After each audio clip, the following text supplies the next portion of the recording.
natin tonight at ang maghahatid sa atin ng recipe na ito, ang hindi rin pangkaraniwang si Shalala.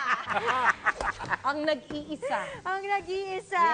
Yes. Oo Ang naman. ating lulutuin ngayon ay tochong bangos. Ito'y galing ito sa China. Alin ang tochong? Eto. So we have these black beans, may tokwa tayo na dinurog.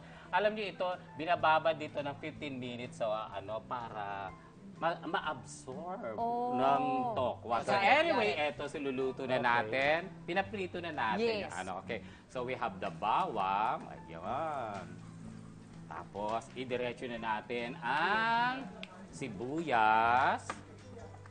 Alam mo, eto, nung una ko niluto to, natatakot ako kasi Dahil? ang hirap niyang lutuin. Kasi, Sa totoo lang kasi, ang pinakamahirap yung paano mo bababalanse yung Ayun. alat ng black bean sa tokwa. So, Ang alat eto kasi yung- ng black bean na yan, di ba? So, eto yung kamatis. So, dapat ang kamatis dito durog. sarap. Yan. Durog ha, durog. Parang paminta Medyo- lang ha. Gawin talagang durog. mabuti So, pwede ang- natin ilakas yung Ayan. So, pero ito, alam mo ba, hindi ito panisin. here? Oo, kahit na may kamatis. Ayan ba? Sige. Oo, hindi siya panisin.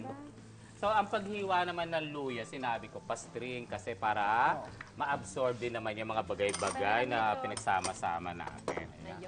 So, naririnig mo, naaamoy nyo na yung ano ng luya. Oh, yan eh. Parang bigla ako Di ba? bango talaga Alam mo, ang luya Ginisa. kasi, Ng gisa. di ba yung ibang tao takot maglagay ng luya sa pagkain? Hindi.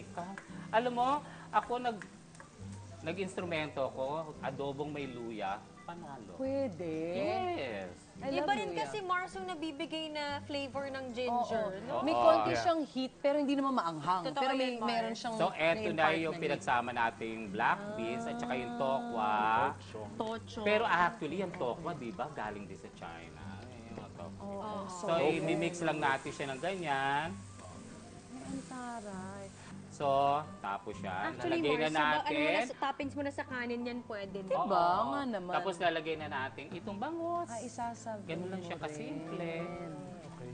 Ganyan lang. Tochong bango. May natutunan naman kaming bago Ito, sa'yo, Mars, sama mo Mars. to. Oo. Sayang. Kasi kakain na naman tayo, di ba? Alam mo Ayan, yan. tocho. Tapos, medyo ilalim natin sila, tapos ibabaw ng ganyan. Para Umalo yung Oo, flavor para sa humalo sauce. yung flavor. So, lagyan lang natin ng konting suka pala. Ayun. Okay, yan lang. So, ready na siya. Pangbalanse yung Pangbalanse suka. lang. Kasi kanina pinalagyan ko ng suka, so lagyan lang natin ng konti. Isang kutsara lang. Oo, kasi matapang din ang vinegar kapag manaparami. Pero ang ano dito, mahilig technique, ako sa di ba, pag vinegar. naglagay ka ng vinegar, Gusto ko dapat habang- Huwag mo nang haluin.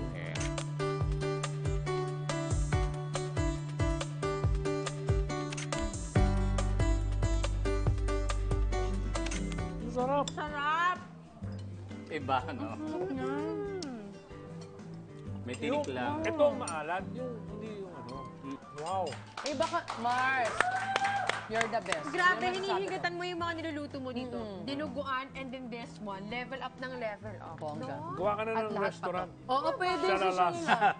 At saka yung ano, yung gusto na anak mo yung potato salad, yung may fish, lemon butter sauce. Isa pa yun, panalo. Ikaw na, Mars. Thank you so much. you. Tochong bangus. Naku, syempre mula sa pagluluto, di natin palalampasin ng chance na magkaroon ng more chika, more fun. Kaya susunod, i-on the spot na natin ang ating mga sarili as we take on the Chismosa edition sa pagbabalik ng Mars!